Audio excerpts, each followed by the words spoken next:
मेरे पति को विदेश से आए हुए कई महीने हो गए थे। उनके बैग में कुछ ऐसा सामान था जो मैंने अभी तक खोलकर नहीं देखी थी।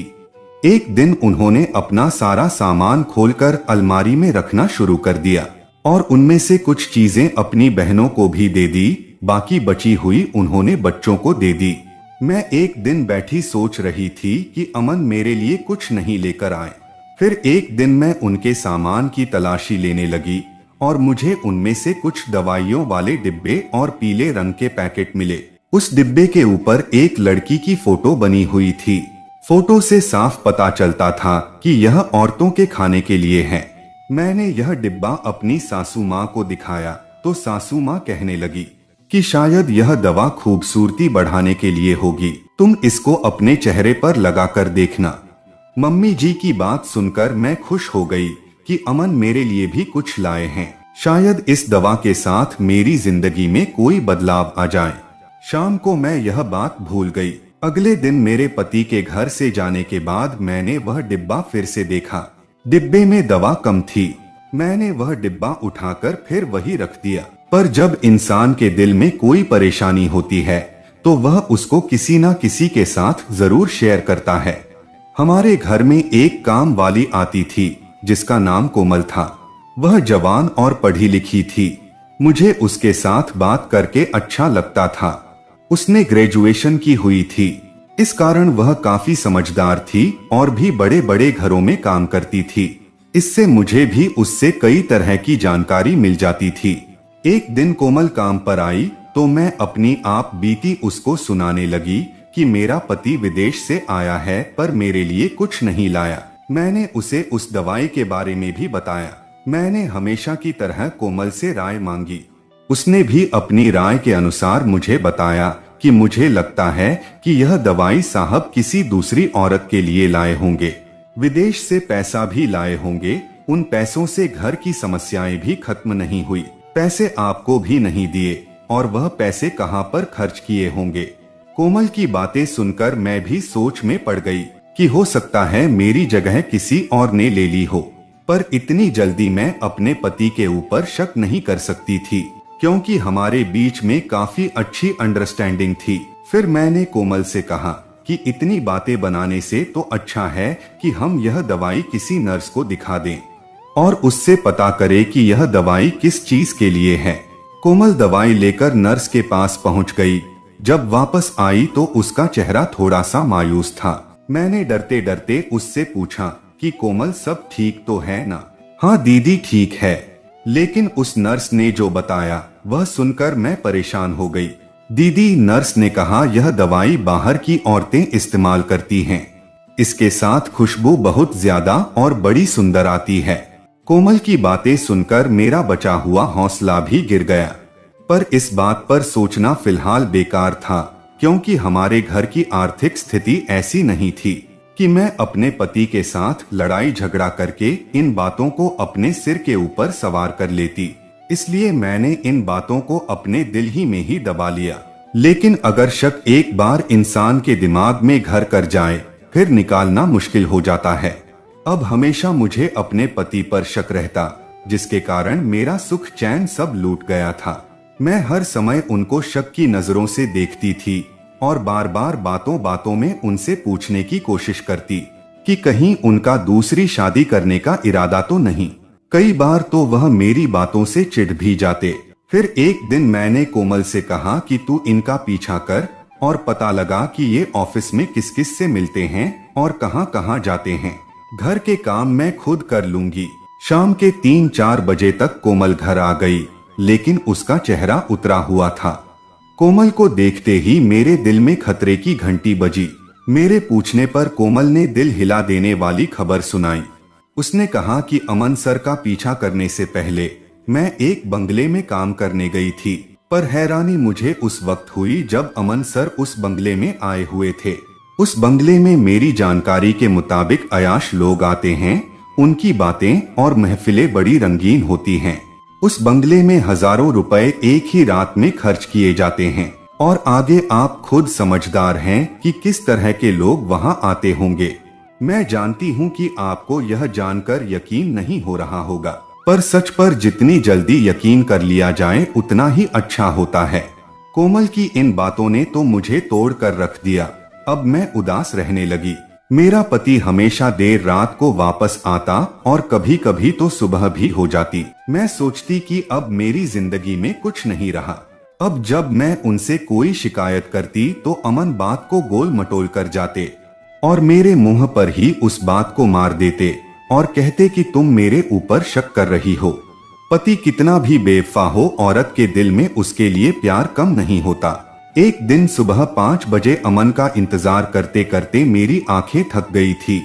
उसी वक्त मेरे फोन पर घंटी बजी। मैंने जल्दी से फोन उठाया और एक आदमी की आवाज में मुझे पूछा, क्या आप अमन की पत्नी है?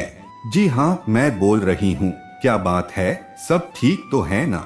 मैं आपको बताना चाहता हूँ कि आपके पति का एक्सीडेंट हो गया है। वह इस अस्पताल में है। जल्दी से आ जाओ वरना देर हो जाएगी। थोड़े पैसों का इंतजाम करके भी आना। घर पर 5,000 रुपए ही थे। मैं उन पैसों को ले गई। मैंने देखा मेरे पति पट्टियों के साथ बंधे हुए थे। मैंने उनसे पूछा कि यह आपको कहाँ मिले। उन्होंने बताया कि यह सड़क के ऊपर भागे जा रहे थे। इनको एक गाड़ी ने टक्कर मार दी तो यह जख्मी होकर वहां पर गिर पड़े। उस आदमी ने मुझे एक थैला भी दिया और कहा कि आपकी अमानत है। जब मैंने उसको खोलकर देखा तो उसमें औरतों के कपड़े थे और वही खुशबू आ रही थी। उस वक्त मेरा दिल अजीब तरह से धड़क रहा था, पर मेरा पति सीरियस कंडीशन में था। उस समय मेरा कुछ कहना भी नहीं बनता था। मैंने उस थैले को एक साइड में रख दिया और अपने पति के ठीक होने की भगवान के आगे प्रार्थना करने लगी। थोड़ी देर बाद डॉक्टर ने आकर बताया कि उनकी हालत ठीक है और कोई परेशानी वाली बात नहीं है। मैं अमन के पास गई। उनकी हालत बेहद नाजुक थी। मैंने उनको दिलासा दिया कि मैं आपके साथ हूँ, आप परेशान मत होइए। पर अमन बार बार इशारों के साथ कुछ समझाने की कोशिश कर रहे थे। मुझे कुछ समझ नहीं आ रहा था। जब मैंने डॉक्टर को बताया तो डॉक्टर ने कहा कि इनके साथ कोई भी बात नहीं करनी। मैंने चुपचाप दिन रात एक करके अपने पति की सेवा की और अपने गहने तक भी बेच दिए, क्योंकि उनकी बीमारी में 10 लाख रुपए तक हमारा चला गया था। जब से अमन अस्पताल आए थे उन्होंने बिल्कुल ही चुप्पी साध ली थी। ऐसा लगता था कि जैसे वह कोई गहरे सदमे में है। मैंने उनका दुख दूर करने की बहुत कोशिश की, पर वह मेरे साथ कुछ भी बात नहीं करते। एक दिन विदेश से उनके दोस्त का फोन आया। उसने बताया कि उनकी फिर से नौकरी लग गई है, तुम यहाँ आ सकते हो। यह सुनकर अमन बड़े ही खुश हुए और मैंने सोचा कि जो इंसान आज तक बोल नहीं रहा था वह इतना खुश कैसे हो सकता है। मैंने सोचा कि इन्होंने कहीं विदेश में शादी तो नहीं की हुई, वरना घर वालों से दूर होने की इतनी खुशी किसको हो सकती है। मेरा दिल धड़क रहा था। फिर ख्याल आया कि अगर दूसरी पत्नी होती तो वह उनको ऐसी हालत में देखकर उनका पता जरूर लेती। और फिर वह दिन भी आ गया जब मेरे पति सारा कुछ छोड़कर विदेश में चले गए। मैं एक बार फिर से अकेली हो गई। मैं उनके साथ फोन पर कभी कभी बात करती और उस बारे में बात कभी नहीं करती जो मेरे दिल में बैठी हुई थी। 5 साल बाद जब वह फिर विदेश से वापस घर आए, एक दिन शाम को बैठे चाय पी रहे थे और अपनी पुरानी यादें ताजा कर रहे थे। बैठे बैठे मैंने उनसे वह सारी बातें दोबारा से करनी शुरू कर दी कि कैसे मैंने कोमल से आपकी जासूसी करवाई। सिर्फ सच का पता लगने के बाद मैं खुद ही चुप होकर बैठ गई। फिर वह मेरी बात सुन के हंस पड़े और बोले, अफसोस है मुझे तुम पर कि तुमने अपनी इतनी उम्र बेचैनी और बेसुकूनी से ही गुजार दी, जिसका सिर से लेकर पैरों तक कोई वजूद नहीं था। काश यह सब बातें तुमने मुझसे उस वक्त ही पूछ ली होती तो यह नौबत ना आती। जिसने तुम्हारे गले में फांसी लगा रखी थी, उनकी बातें सुनकर दिल को थोड़ा सा हौसला मिला। फिर अमन अपनी विदेश वाली बातें सुनाने लगे।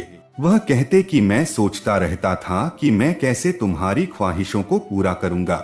जैसी जिंदगी की तू प्रार्थना करती थी वैसी जिंदगी मैं तुझे कैसे दूंगा। इन्हीं परेशानियों ने मुझे हर तरफ से घेर लिया था। नौकरी चले जाने के बाद जिंदगी की परेशानी को खत्म करने की चिंता लगी रहती। एक दिन मुझे एक आदमी मिला। उसने बताया कि मैं एक होटल में काम करता हूँ। वह बहुत बड़ा होटल था। वहाँ हमेशा बड़ी बड़ी पार्टियां होती थी।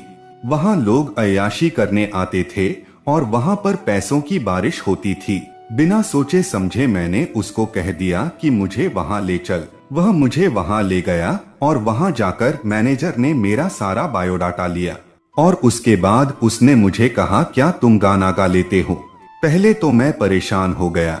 उसने मुझे कहा, तेरी आवाज औरतों की तरह है, अगर तुम इस आवाज में गाना गाओगे तो तुम्हें 10,000 रुपए महीने का मिलेगा। उसने मुझे अपना हुलिया बदलने के लिए और अमीर लोगों के आगे गाना गाने के लिए कहा, पर यह सब मेरे बस की बात नहीं थी, क्योंकि मेरा ज़मीर मुझे यह करने की इजाजत नहीं दे रहा था। उस दिन माँ की तबीयत खराब हो गई और मेरे पास कोई काम भी नहीं था। पैसों की खातिर मैं इस काम को करने लग गया। मुझे हर रात हुलिया बदलकर अमीर लोगों के सामने गाना गाना पड़ता था। यह सब करके मैं खुश नहीं था, इसलिए मैं अपने विदेश वाले दोस्त के साथ भी बात करता रहता था नौकरी के लिए। मुझे पैसों की भी जरूरत थी। फिर मैं ज्यादा से ज्यादा रियाज करने लगा। उस मैनेजर ने मुझे एक दवाई दी जो आवाज को बड़ा ही सुरीला करती थी और मैं वह दवाई खाने लगा तो मेरी आवाज की चर्चा दूर दूर तक होने लगी। एक दिन किसी को पता लग गया कि मैं औरत नहीं आदमी हूँ, तो उन्होंने मेरा पीछा किया और अपनी गाड़ी से मुझे टक्कर मार दी। उसके बाद तो तुम्हें पता ही है कि आगे क्या हुआ। तब मैं भगवान के आगे यही प्रार्थना करता था कि मुझे एक इज्जत वाली नौकरी मिल जाए और मैं अपने परिवार का पेट पाल सकूं। फिर भगवान ने मेरी प्रार्थना सुन ली और मुझे एक नौकरी मिल गई। अमन ने मेरी तरफ देखा। मेरी आंखों में आंसू शर्मिंदगी और पछतावा था कि मैंने अपनी जिंदगी के इतनी कीमती साल इस गलत फहमी में ही गुजार दिए। अगर मैं इस तरफ ना लगती तो मेरी जिंदगी कितनी खुशनुमा होती। दोस्तों, मैं अंत में यही कहूंगी कि अपनी गलत फहमी को अपने अंदर दबाकर ना रखें। उस इंसान के साथ साझा करें जिसके साथ आपको गलत फहमी है।